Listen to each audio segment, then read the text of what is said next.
Welcome to this special dialogue on sustainable procurement reforms in Uganda.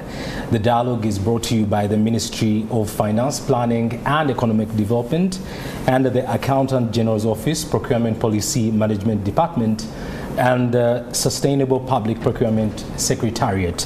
The theme of this dialogue is implementing sustainable procurement in Uganda, and a key focus on sensitization of different procuring and disposing stakeholders on how to incorporate sustainable procurement practices in their business operations. Now, we are going to have an in-depth discussion and understanding of sustainable procurement reforms and practices, its benefits, importance towards the development of Uganda. To be part of the conversation, go to our social media platforms and use the hashtag MOFPED, that is MOFPED, and hashtag sustainable procurement.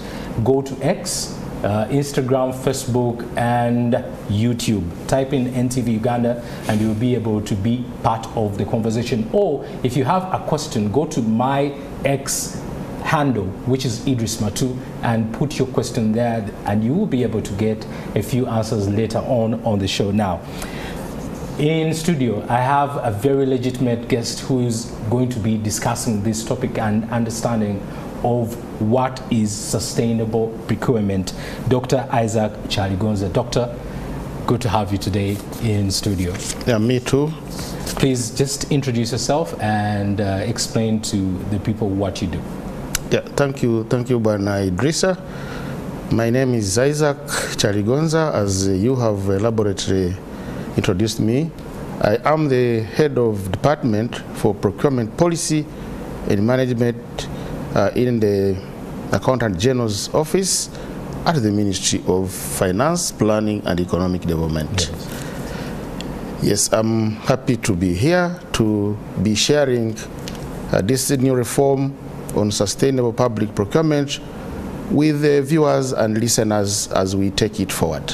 Well, Doctor, to start off the conversation, and I understand so many people might not necessarily understand what procurement is.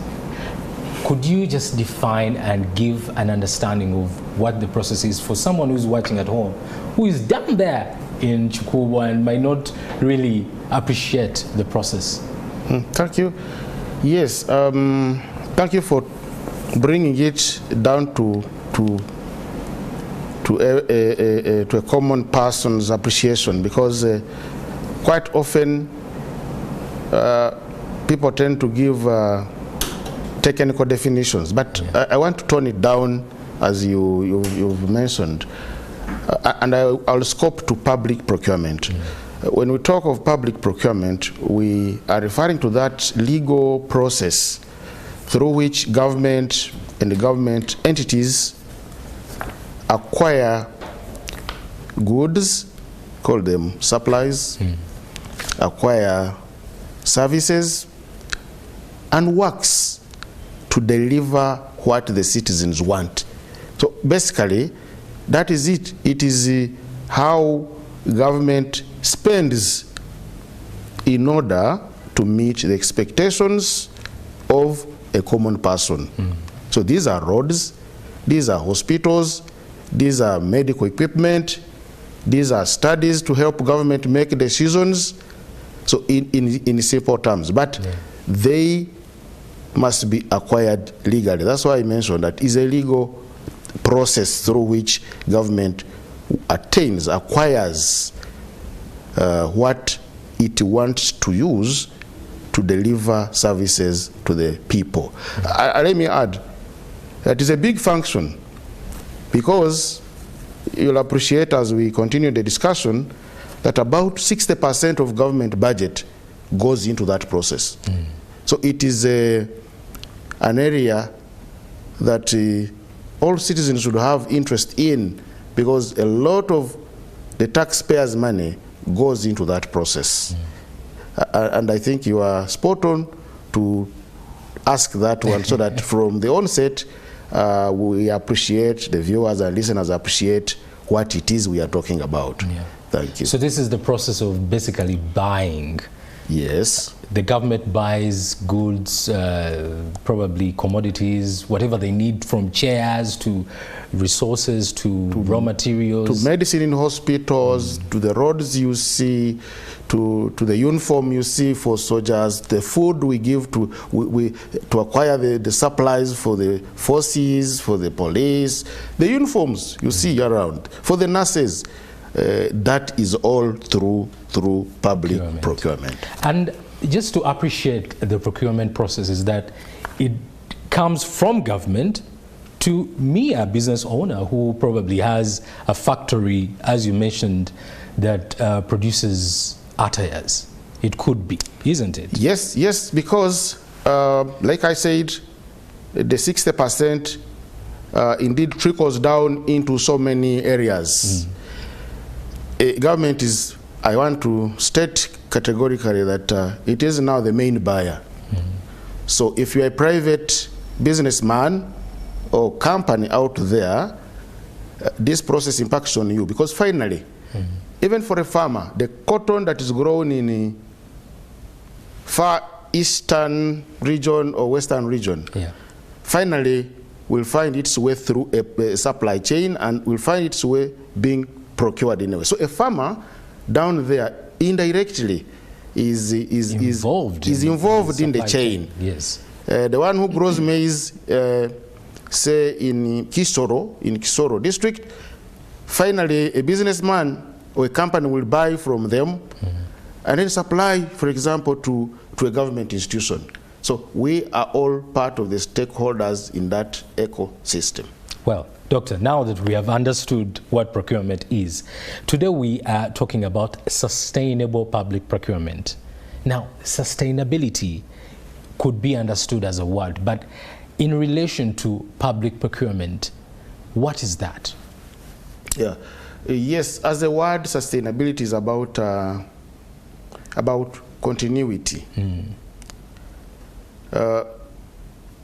Somehow the UN Commission in 1987 looked at it from this way, that sustainability is about being able to meet the needs now, but without affecting the needs of the future generations.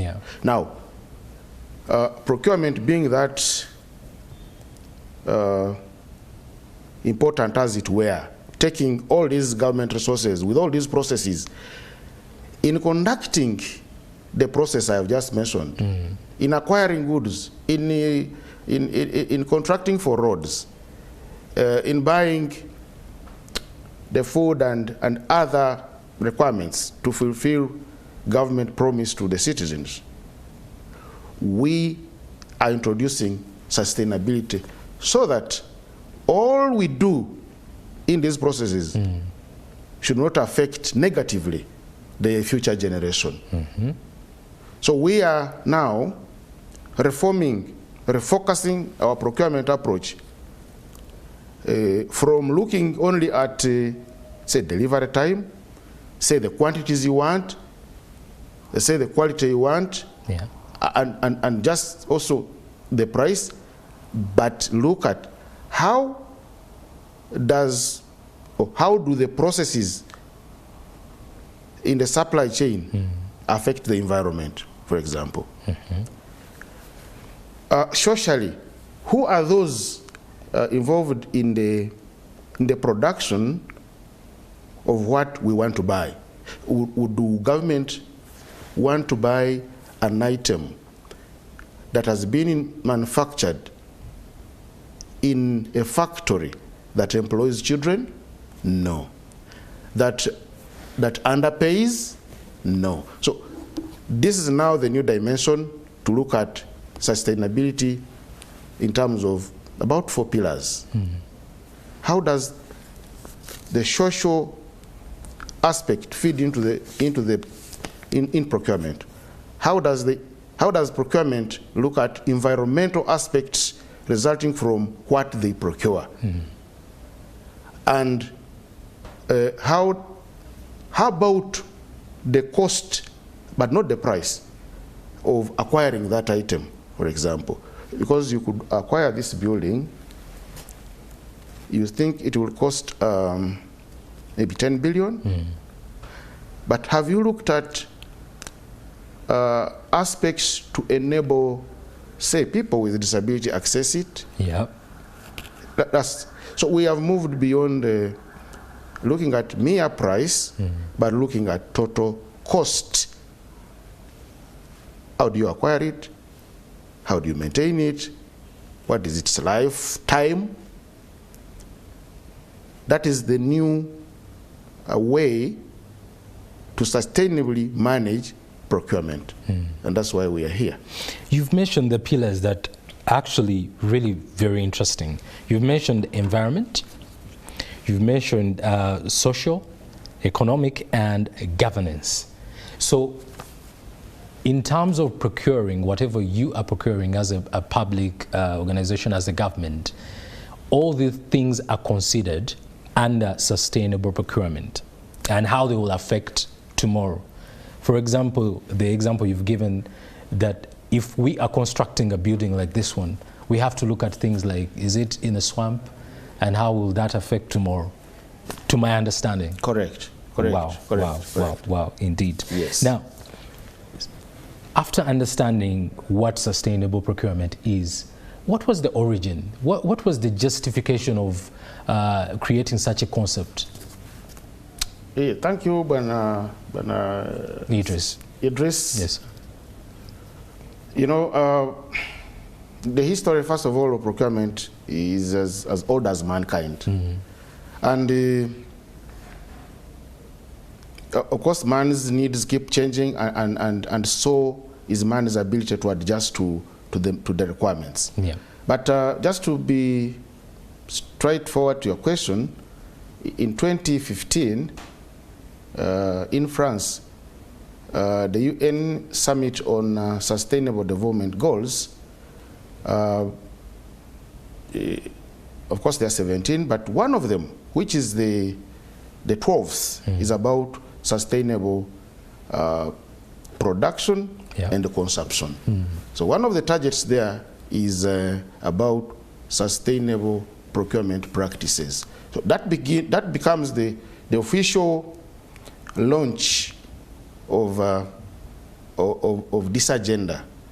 So it is one of the the 17 SDGs, Sustainable Development Goals, targeting, as we call them, the 2030, because we are looking at ending poverty and improving livelihood of people globally by that time. So, given the importance of procurement, there was a need to have one of them as one of the goals, as sustainable production and consumption. And consumption can realign production. So when I buy, what I demand to buy can realign what you want to supply to me. So that's the beginning. Now, in Uganda, all we have done is to align our policies to meet the 2015 SDG agenda. And that's the beginning of this reform that the government of Uganda, and particularly the Ministry of Finance, is championing. And the reason I'm here. Yes, please. Indeed. Yeah. Doctor, with a few examples, now that we've understood what sustainable procurement is, and in relation to the government and the pillars, the 4 pillars, could you give with some examples, could you just elaborate on how sustainable procurement can be applied in our daily lives? Yes, thank you very much. So far from looking at it as a government project or a government undertaking, I want to state that sustainable procurement is part of our lives. Even when, for example, an individual would like to buy an item, I want to implore and impress it on all the viewers and listeners and everybody to think now sustainably. If you're buying, for example, a bulb, you should be mindful, for example, of the energy consumption levels, energy saving levels, if I want to put it. That is sustainability. And that goes to, first, the economic angle of sustainability. You may look at bulb X at a cost of 5,000 shillings, but place it up there and begin lighting it. Are you mindful of the energy it is consuming, and therefore you are paying? Then you buy another at 6,000, which is sustainable.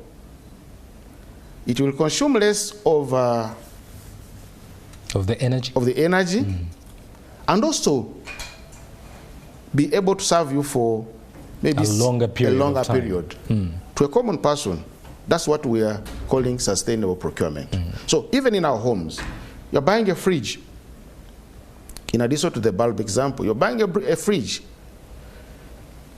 Do you look at how much energy it consumes vis-a-vis, now in terms of costing? So we must be able to look at that, and that's what we are calling sustainable consideration when making a decision. We talk of reusable items, for example. It could be slightly higher, but because it's reusable, and that is sustainable, therefore, because I told you, it is about continuity. Continuity for the future. For the future. Yes. So, to a common person, that is sustainable public procurement. And also let me state that any procurement decision has impact on the dimensions I mentioned. It has impact on health, it has impact on environment, and socially. So the reason that we should embrace it, and it impacts on everyone. For example, the bottles you see littered, how can we re-examine our buying approaches to use of renewable, recyclable, easy to dispose materials. Indeed. So it is not only for government, it is a call for everyone if we can have our future safeguarded. Doctor, you've reminded me of a recent tragic scenario. When you talk about renewable material, and when you look at what happened in Chitezi, that's an example of how, when you procure something that probably is not going to be able to be disposed properly, to be probably recycled, it causes an environmental issue. Yes, exactly. The reason we are discussing this. Yeah. Now, imagine procuring items that will not decompose, that will therefore block a drainage system, that will therefore suffocate our water system, and the entire ecosystem is now affected. The fish, the floods will come, the abnormal heat waves. Yep. We can take the example, for example, of timber and other products. You are not mindful of being sustainable. It means you'll erode the forest cover, you'll affect a number of other environmental aspects. So the Chitezi story is actually a live reminder of the need to look at sustainability in all aspects. Yes. And another example, Doctor, that has just come to my mind is renewable energy. When you mentioned deforestation, cutting down trees, timber for, let's say, firewood. In our daily lives, you have to choose. you're either using renewable energy like biogas and others, or you decide to use charcoal, that you're going to end up cutting trees over and over again. But Doctor, just to move on the conversation, how does government intend to advocate and implement sustainable procurement in the country? Thank you, Risa. We, as government, first of all, in terms of Ministry of Finance, let me add that this is a multi-sectoral approach in order to achieve what we want. But as Ministry of Finance, and in terms of procurement, we had the Cabinet approval of a procurement policy, a national public sector procurement policy that highlights the need for sustainable procurement. That's number one. Number two, we amended our law, the Public Procurement and Disposal of Public Assets Act 2021, and emphasized and provided clearly the need for sustainable procurement that addresses innovation, that addresses environmental aspects and social aspects during the conduct of public procurement.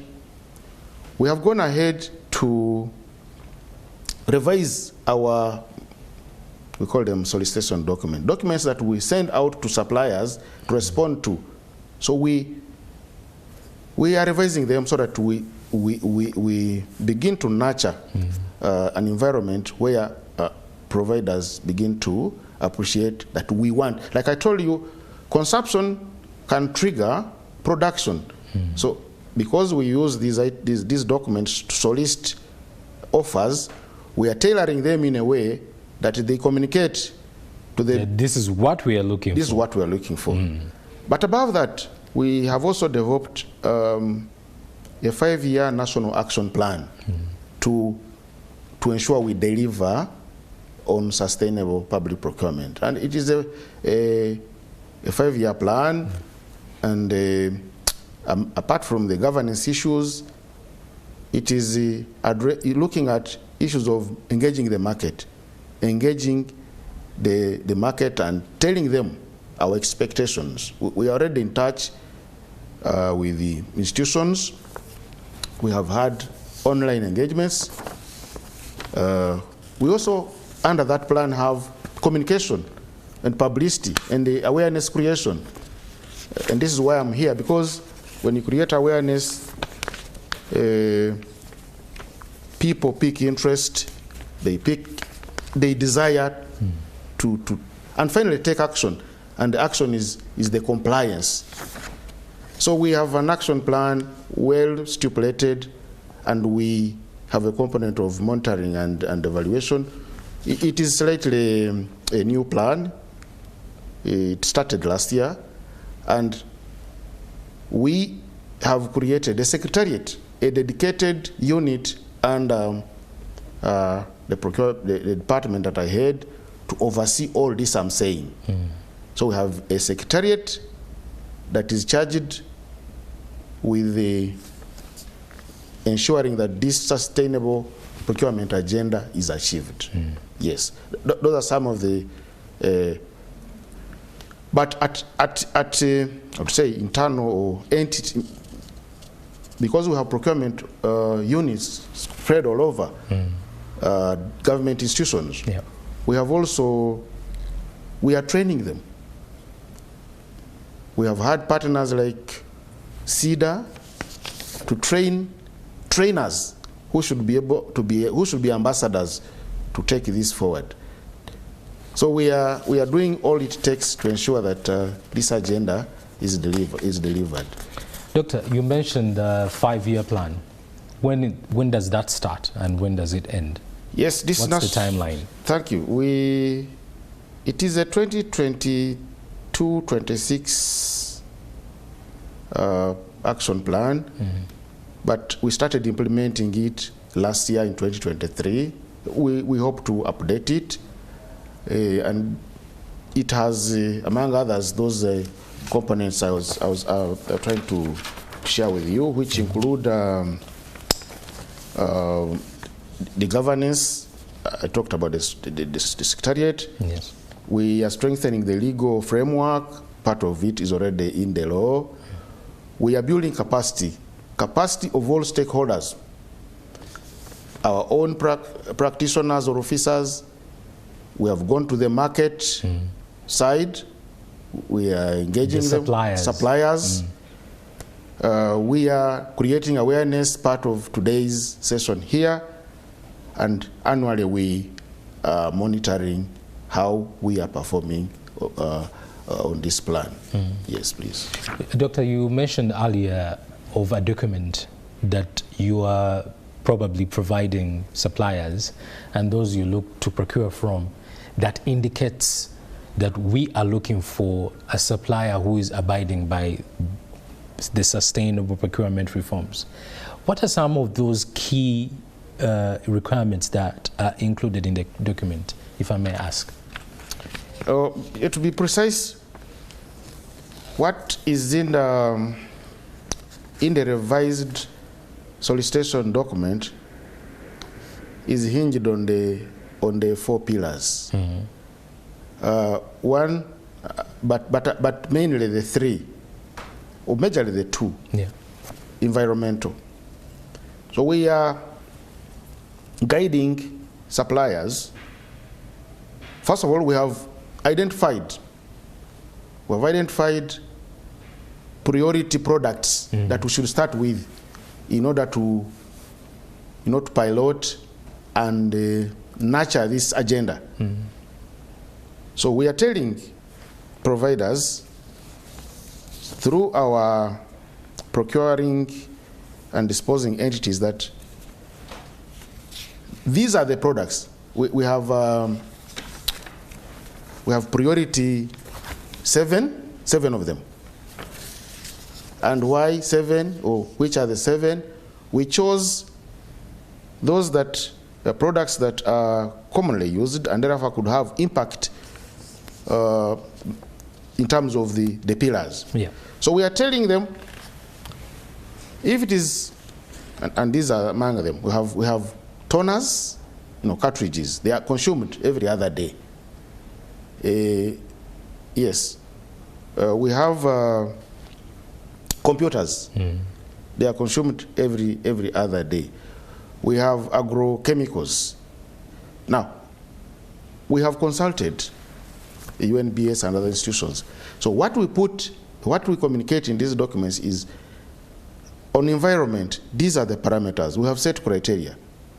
Socially, these are the parameters expected of a supplier to avail us an item that, for example, is environmentally friendly, is reusable. If it is toner, that doesn't have fumes, so to say, that are a danger to human health. If it is wood and wood product, we are telling them, let the supplier be certified to ensure that they are not doing deforestation, that the source of the item is certified, for example. If there are other common items that they have labels, certified labels, that they comply to environmental aspects.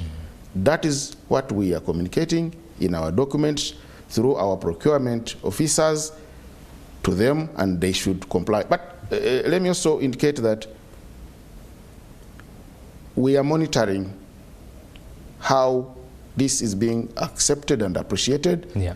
But we have every hope to believe that we should be able to deliver on our agenda. Indeed, you should be. Yeah. So, Doctor, which are some of the government agencies that are likely to participate in the implementation of sustainable public procurement? Yeah, thank you. At high level, for example, the Ministry of Finance is, of course, policy maker in terms of guiding, and that we are already doing. Now, procurement, again, is regulated. We have a regulator. For example, we have a regulator in an authority that is in charge of regulating. Those have to, that institution has to beef up government effort in ensuring compliance. Compliance especially of the the buyers, the MDAs. But we also have the office, for example, of the Auditor General. At the end of every year, they also assess how entities comply to government policies. That's another to join in this. But let me add that the other institutions, NEMA, for example, is a good partner in this. UNBS is another in this. Yeah. We have of recent also had support from the Ministry of ICT, especially on what we call electronic waste management. The policies have to come from there. We have a lot of old, unused or unusable computers. How do we dispose of them? So, you get? What standards do we need in acquiring them? In place. In place. The Ministry of Energy, for example, is a key one, a key partner in this. The energy saving initiatives you hear are part of sustainable, part of sustainability.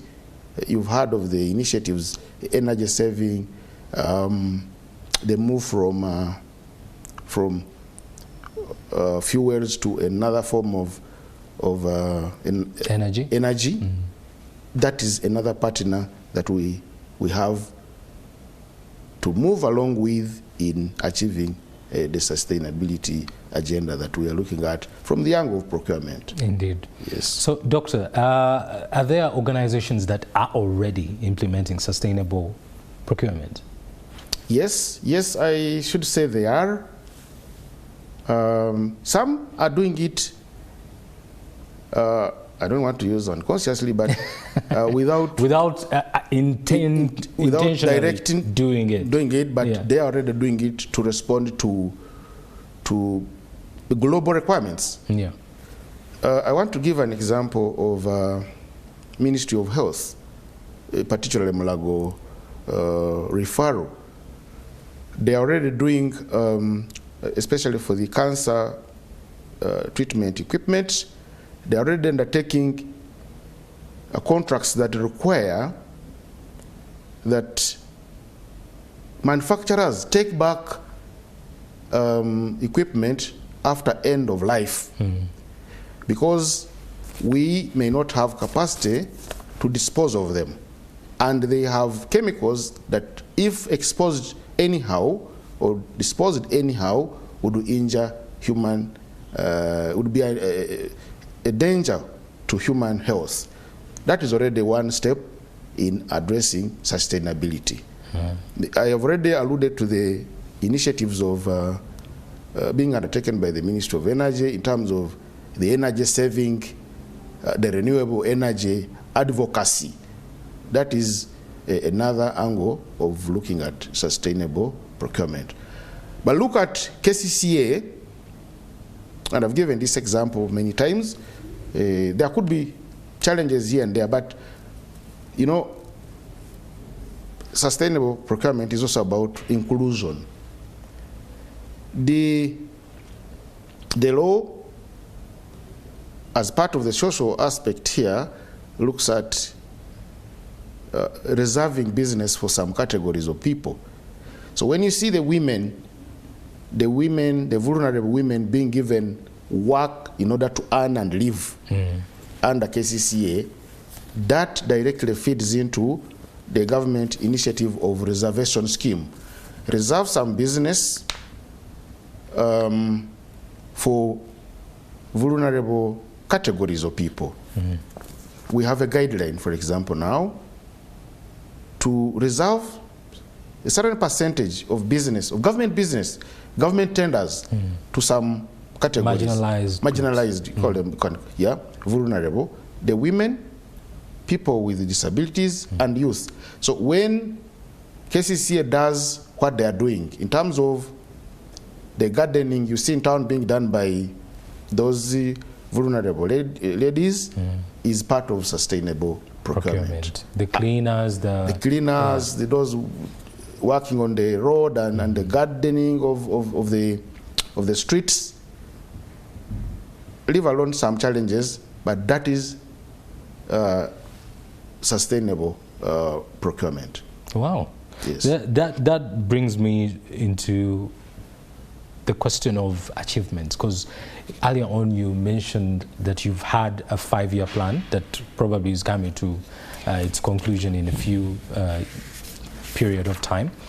What are some of those achievements that you can say that under the advocacy of sustainable procurement plan you have achieved?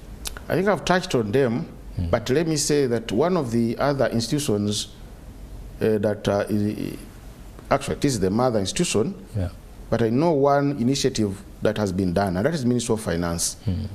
Apart from setting these policies, Ministry of Finance has also a reform on electronic government procurement. That is the digital platform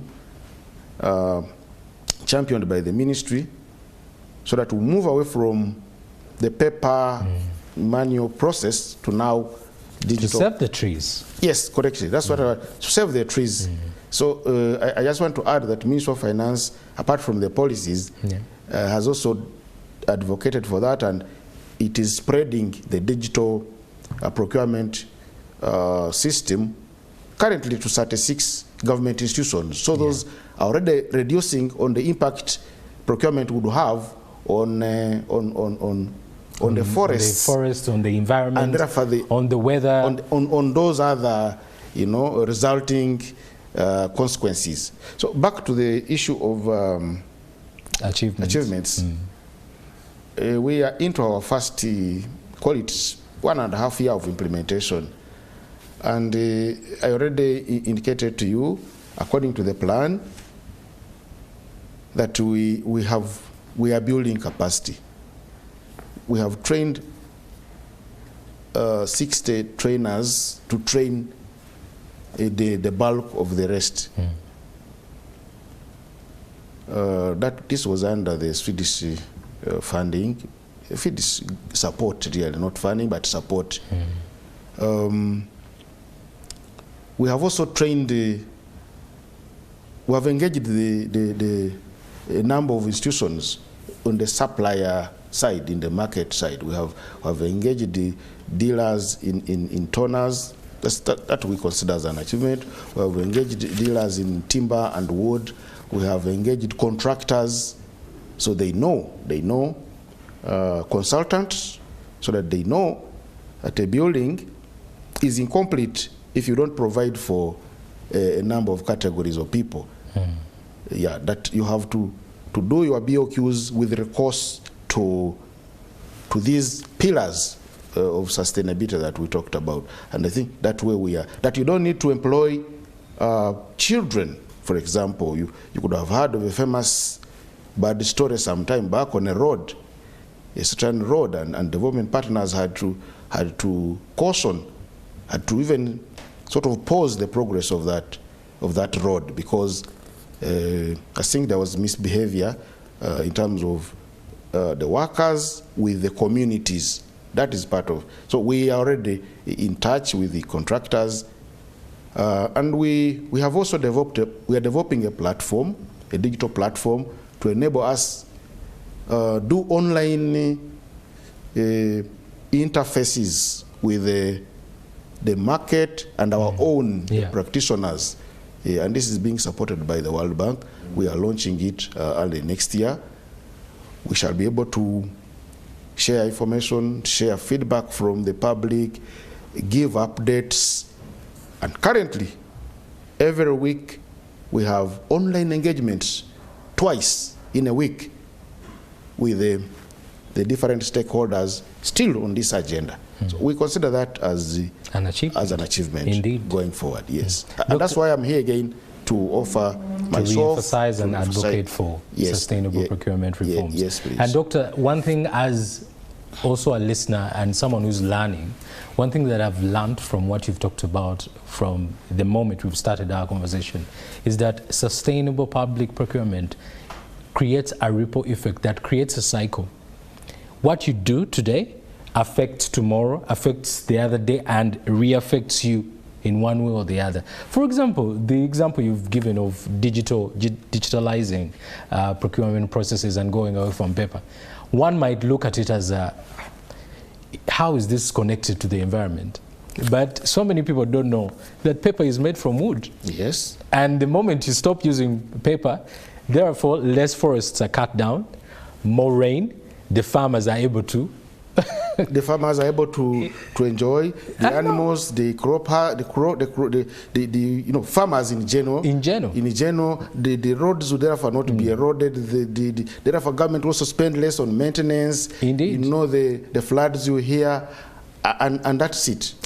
And also decrease in deforestation, preserving our forests, our game reserves, then affecting tourism. You see, it is all, and generally we have analyzed to a conclusion that that this SDG number 12 about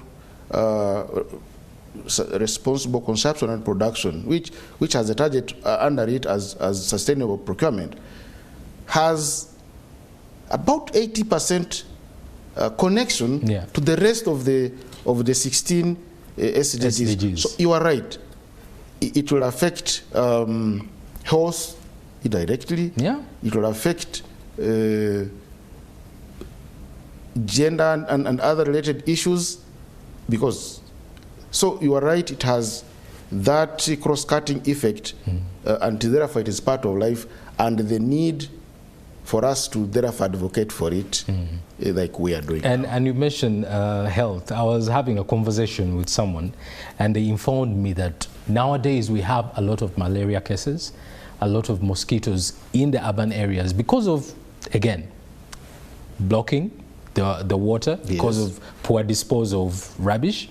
Then when you block the water, you have stagnant water everywhere, and then the mosquitoes come into your house, you get sick. Then it is indeed something very interesting. For you who is at home, what have you learned? I am learning so much more. Just go to our social media platforms, that is on X, which is Twitter.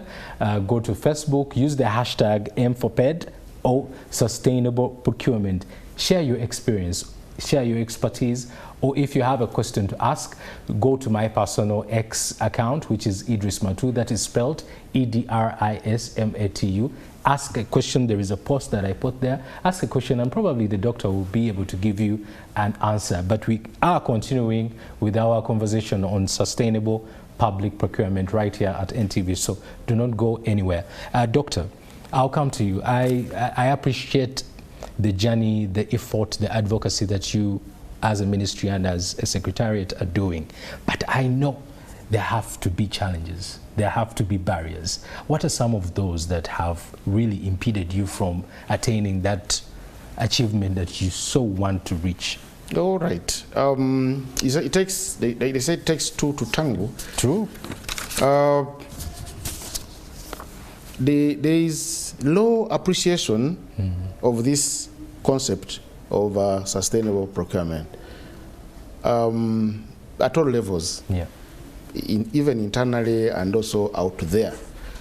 So number one is for us to reorient the market to believe our thinking of sustainable products. So do we have the market that is ready? Do we have the market that is ready to supply us items that are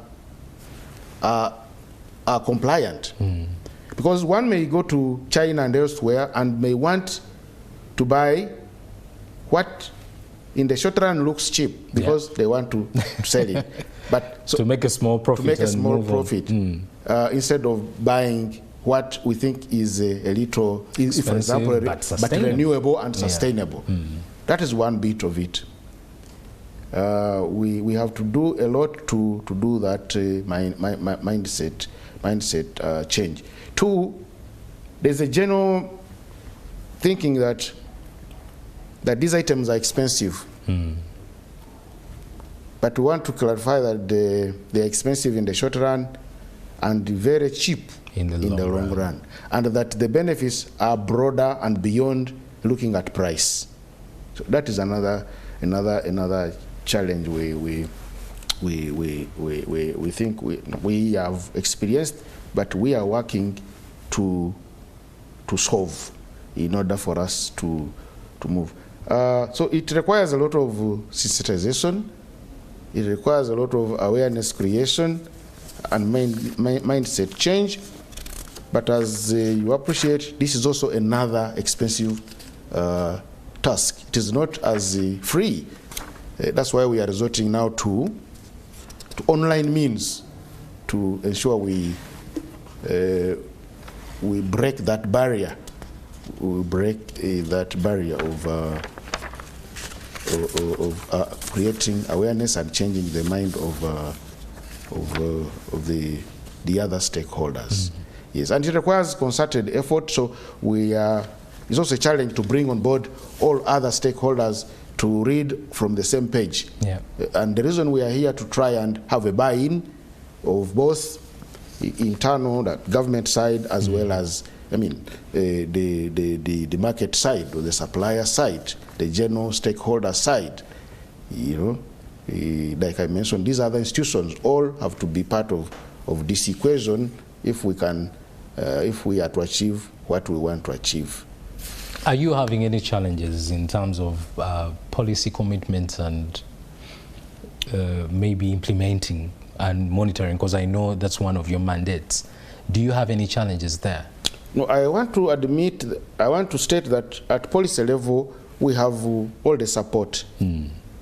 Cabinet approved the policy which advocates for this. Parliament approved a law that advocates for this. The Ministry of Finance has created a secretariat to do this, to champion this, and the reason I'm here.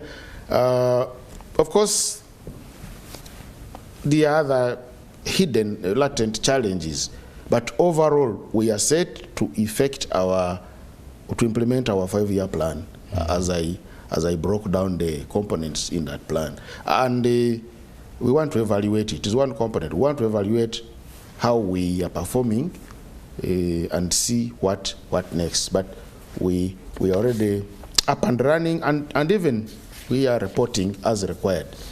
Yes. Is the market ready? Because I know some people are skeptical about this whole idea of sustainable procurement. Probably they think that the concept needs a governance or a country that is more developed than ours. Is the market ready to? Yeah, yes. The market is not. For the listeners and viewers, the market is not yet ready. But we want to reorient their mind.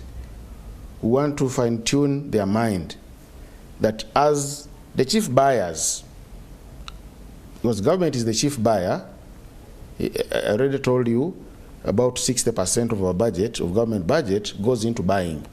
So we want to work with the market. And that's why we are phasing our approach. We are phasing our approach so that they can pick interest and appreciate. Yep. That's why we have been able to select a few of the items to start with. That's why we are having periodic engagements with them to show light in terms of the benefits of embracing this, and that we are ready to buy what complies to our sustainability requirements. So that is one way but because it is a new reform, we are ready to do all it takes to change the minds of the market, the general market as a stakeholder, to begin believing in this new direction. Yes. Have you met some skeptics and myths that people have about sustainable procurement? Because I understand people are so resistant to change, and this is something that someone might view as drastic.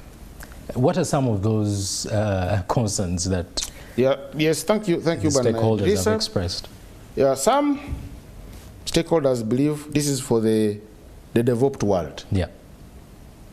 But I want to tell you, it shouldn't be the developed world alone to have a path for pedestrians, and that is sustainable procurement. Indeed. So it shouldn't be the developed world alone to ensure that the toner you use is of a certain standard that will not result into health hazard. So yes, that is one concern. They think that is for those whites, the developed world. It is a concern. Also, some circles believe that it will take long to acquire if you are looking at all those aspects. Then you'll, but we're also telling them it is a matter of planning. It is a matter of planning. Otherwise, it will all take the same time if you have planned so well. Those are some of the key worries, and also something the items may not be available. But it all starts with what I told you. Consumption pattern triggers the production pattern. So when we begin demanding for compliant items, for items that are easy to dispose, for items that are easy to recycle, items that are energy saving, the market will change. Yes. Doctor, as we conclude our conversation today, what are some of the things that you think as a country we are to do to promote sustainable public procurement? Yes, we have to strengthen our policies as government. We should do that in order to ensure that this dream comes to fruition. Two is for us to engage and leave nobody behind, to engage everyone and ensure that all stakeholders at all levels embrace this agenda of sustainable public procurement. So we must do enough awareness creation. We must, for example, as government, demonstrate that it works and it should work, and then even the private world will follow suit. We should share positive and successful experiences wherever they are, and we are doing this at regional fora. We should borrow from whoever has been successful and share with our own. We should be able to appreciate the success stories that we can pick around and embrace them. We should support an innovation. For example, the electric motor vehicles that is now the way to go. We should be able to support that, embrace it, and demonstrate that it works, because that is part of sustainability. Innovation, we should be able to support the innovations, so then that we can have this agenda nurtured and appreciated, and it takes off. Doctor, any last words for the viewers at home? Yes, for the viewers and listeners, I call upon all stakeholders to join us in this in enforcing this agenda. Let's look at the pillars and save our planet, because we must ensure we do what we do today, procure what we procure today, but think strategically of the impact what we procure has on the generations to come. And that is the sustainability equation. And save themselves too.